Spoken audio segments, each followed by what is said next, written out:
So welcome YouTube. This is going to be my first of many kitchen scenes. This is the first time I ever shot in my kitchen. So I'm going to try to, when I talk to you, get my face into the video. And when I'm making stuff, try to get my face and body out of the video for you. Today we're going to make hardtack candy. Hopefully I'll show you how simple it is and how you can start a new family tradition. The things you need for it are really simple. There's nothing that most kitchens don't already have. The only thing you might not have is a simple candy thermometer, which ours is a Walmart. I bought at Walmart, I believe, for $5 or under. So you can't find them. You know, I think even the nicest one I saw at Kohl's or Bed Bath & Beyond recently was $10 or $11. So it won't break the bank to start this new Christmas tradition with your family. So here we go. I like to prep everything. I have everything out right now. My cookie sheet to pour out, my pan I'm going to cook in. I'll actually put my thermometer on the edge of that right now. I have a plate to rest my stuff on when I pull it out, because you don't have stuff on it and you end up having marks you have to clean off your counter. I have my sugar, my corn syrup, my powdered sugar, my scissors, my butter, my measuring cups, my food coloring, my flavoring, all right here ready to go for us. The first thing I do is butter and dust my cookie sheet. So what I do is I just take a paper towel, just like you would grease a pan. I grease that whole pan edge to edge. And you know, this is only my second year doing this, so you know, I haven't had much time to experiment, but I really haven't failed yet either. So you know, without having a bad product. So it must be fairly simple. You know, I've had products that aren't flavored as well as others, and pretty much can tell why. You know, I was too rushed, didn't get all the flavoring out of the bottle. You know, that's the main little problem. I don't know how important this step is, but I try to get it real well, because I really don't want any of my candy wasted and have to scrub it off. So then it doesn't say you have to do this. Ours is always coated with powdered sugar, and this really doesn't coat the candy. It just lets me see that I got my butter in place everywhere and that there is enough in there. I haven't found that it harms the candy. Someone may write and say, hey, you know, you're going to make the candy too sticky, sugary. I don't know. If it is, let me know, and maybe I'll stop doing that. So that's all prepared, ready to go. I like to do it then, so I'm not messing with this other stuff. So the recipe's real simple. It is going to be 2 cups of sugar, 1 cup of Kiro syrup, or you know, light corn syrup. I use Bob White. It's the cheapest. That's really the main reason why I use it. And 1 cup of watering. To 1 bottle of flavoring. We're going to be doing bubble gum. It's important that you use flavoring, not your extracts, like your cinnamon extracts and stuff. It just doesn't work the same. We've tried it. And then food coloring. So what I'm going to do is, I have found I see some places online tell you, oh, get the water boiling first, then add your other ingredients. I have not found that that's that important. So I just add, there's 1 cup. 2 cups of sugar there. And I use my large Pyrex. I love these Pyrex. You can get them cheap. I have them in every different size now. They are just great for measuring. You know, when I can and I make jellies and jam, it's great for measuring out fruit. So I have 1 cup of Kiro in there. I'm going to add 1 cup of water here over at the sink. You can't see me right now, I know that. You can see maybe my kitchen's still under construction. Hopefully someday soon I'll have that all finished, and maybe another beautiful video tour I can take you on.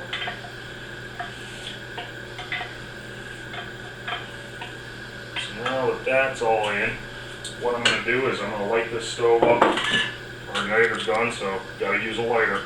Going to stay frugal right now while we're saving up for that new stove. So I let it go pretty high. I found I was scared the other night when I made my first batch. I didn't turn up the flame too high. It still works, it just took a lot longer. Last night I did. I kept it on pretty much high the whole time, only moved it down when Only took the fire down when I got towards the end. No problems. So now what we're going to do is pretty much going to wait. You're going to dissolve this whole solution here. It'll take probably about 5-10 minutes, and it'll be at a rapid boil. And then, that hits about 200 degrees or so. And we're going to take it all the way up to 300 degrees, which is hard crack on your thermometer. And at that point, we'll show you what we do next. So I'm going to turn you off for right now and bring you back once we start going to a rapid boil here and show you what's going on. So I just wanted to show you here, this is right after I started. You can see the solution's, only a little over 100 degrees. And, just sort of cloudy. I mix it a little bit, so we don't burn anything on the bottom. But really nothing going on other than dissolving at this point. So you can see now we just hit about 200 degrees, a little over 200 degrees, and we are at a rapid boil. Everything's dissolved, and basically all we are doing is boiling out the water now, trying to hit that 300 degrees. This is pretty much the longest part of the process, getting that water out so this candy will set up correctly. I'm back. We just hit 250, which seems to be the point where it really speeds up, and next thing you know, you'll be at 300, and you got to pay attention to it. I do stir it the whole time.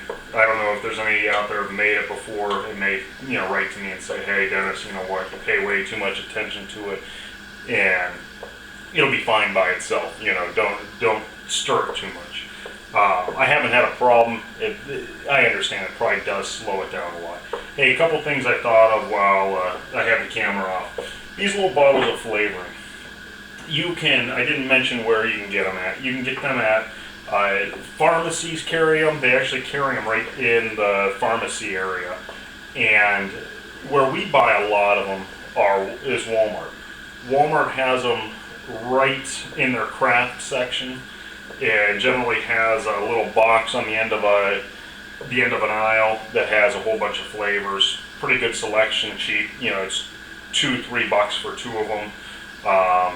Way cheaper than a pharmacy. We have a little place around here called Baldinger's. If any of you are from the Pittsburgh area may know of it, they have a ton of flavors. We picked up some new flavors this year from there too that we're going to try out, like lemon. And I don't know what else the wife picked out, but we have a bunch from there as well. So we're getting there. We're right at 275. It's bubbling like crazy. It's getting thick, you can tell, and we're going to be there in no time. I wanted to show you from a different angle here. You can see how thick it's getting. It's getting real thick and gooey. We're at about 275, real close to 300 degrees, so this is going to be ready in no time to add the flavoring and food coloring. Okay, here we go. We're about a degree or two away from 300. It really does shoot up here, so when you see it getting close, keep an eye on it. If you have anyone to help you, I don't have anyone home to help me right now, so I'm doing it by myself. But get them on standby to hold your pot for you, add your coloring or flavoring, whatever you're going to have them help you do. So we are about a degree away here. I'm just scraping sides, making sure everything's the same temperature. There's no cool spots.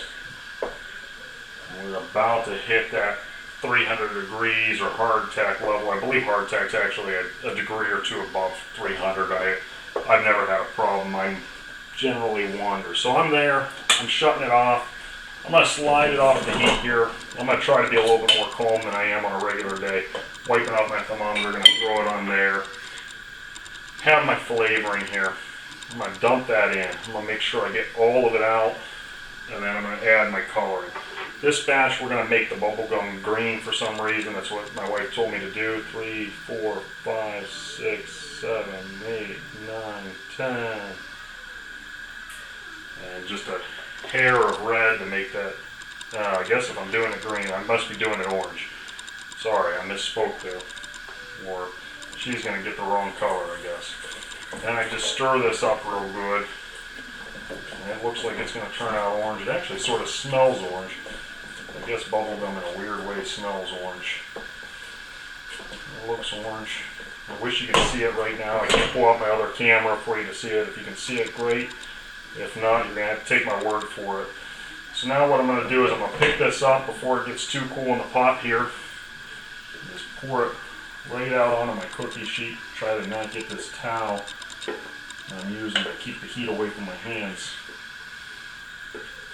on it.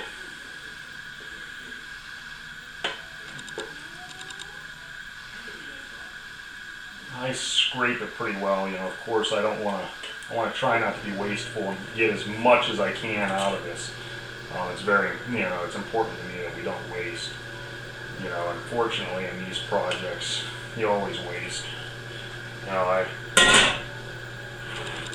just the way it is. So what I'm going to do at this point is I'm going to sort of just pull this out and help it level itself a little bit, let it cool a little bit more evenly, and get level here. You'll see it's runs real slow. It starts cooling. I have had people tell me, actually my mother told me this weekend, they always did theirs back when they did it on big platters. They must have poured the candy onto big platters, and that's how it cooled. I have read lately on other blogs and YouTube that, you know, the quicker you cool it, the more intense of a flavor you're going to have. So, you know, I don't know if, you know, that platter would help that as well pour away. One thing I will tell you is this is a dedicated cookie sheet for candy making now. It does, if you bake stuff on it, it tastes like cinnamon. It doesn't affect the candy, it affects a cookie when you cook it on it for some reason or another. So we let that set up for just a couple minutes. You'll see it's starting to, I can actually pull the edge at this point. But I let it set up for a couple minutes. There'll be thin spots, there'll be thick spots. And the reason I pulled this plate over here is last night when we were doing it, we thought that it may be easier to cut it onto a plate. You know, since we're still learning, also, you know, a lot of my videos I'll put out, I'll tell you my tips, I'll tell you my tricks, and as I learn, I'm going to have to edit them and redo them. And hopefully you can't hear me with that, because we are learning as well. You know, and that's what this is all about, is, you know, bringing back these old traditions. You know, unfortunately, my grandma's not around anymore. Wish she was to, you know, teach me and say, hey, Dennis, you know what, you're doing this all wrong. Do it this way. So, you know, I'm trying to put it together through people who remember making it and, you know, are trying to help me out with how to make it and my research. There are people out here who still do it, not that many. So we figured out to cut it onto a plate, and then, you know, it gives you a little bit more room to separate it and make sure it's done. That was still a little hot. My fingers are pretty non-sensitive, so I can cut it. But, you know, other people might have problems. So, like I said, I start picking up from the edges. I pull up an edge, cut, and then just, you know, cut it into chunks. And what'll happen is, as it cools, it gets hard, obviously. If your candy is getting too cold, it's no big deal. Instead of cutting it, I just, at that point, I break it into smaller pieces. It's no big deal. Same, it tastes the same. It actually looks very similar. I actually didn't know you could use scissors to cut it last year, and that's all I did. Is I kept picking up the edges until it would it got cold enough to crack, and then I cracked the whole pan up. It actually may be quicker, and so if you don't mind doing it that way, waiting around a little while for it to cool, this is a nice way. We decided next year, I think we're going to do it out at the kitchen table. I'll cut off little chunks for the kids. Each kid can cut, you know, each adult can cut. It'd be a good time that everyone can sit around and talk and reminisce about, you know, what they want for Christmas, what they're doing, what they did at school, and, you know, bring back those family values that, you know, we talk about and, you know, preach about that we should be doing, but, you know, all of us are still sitting in front of our TVs and computers, me included, you know, not doing much to get back to it. That's what we're about here. So I'm going to continue. I'll cut up all this, and I will I'll show you the end result. The rest of the tray will go exactly the same. It's just, you know, pulling up, cutting, pulling up, cutting. So you can see now I'm to the point where the candy is cold too much. It's still warm, but it's too cold to cut with scissors. So what I'm doing is breaking it. That's why, you know, it's nice to have a family here doing this with you. You know, cutting it up. Your pieces, the only difference, and I'll show you here in a second, in between cutting and breaking is the fact that you have sharp little pieces. Your edges are sharp on the broke. So, you know, I guess some people may call that candy glass versus hard fat candy, but you know, it's all pretty much the same. So I'm not sure you can even tell the difference in between the cut and the broke pieces. You can see the final product here. I'm going to mix in some more powdered sugar. There's one that's, let's see if we can get that focus. You can see the rough edges on that versus maybe like this one that was cut on the edge, you know, a little bit softer edge. So both same tastiness, just a little different. So here we go. Here's the finished product. I'm going to just take a little bit of powdered sugar here, put it in the pan with it, toss it up, and we are ready. We're ready to take this candy, mix it with the other flavors that we've made, and hand it out as delicious treats. So thank you for watching, and hopefully you'll be back next time.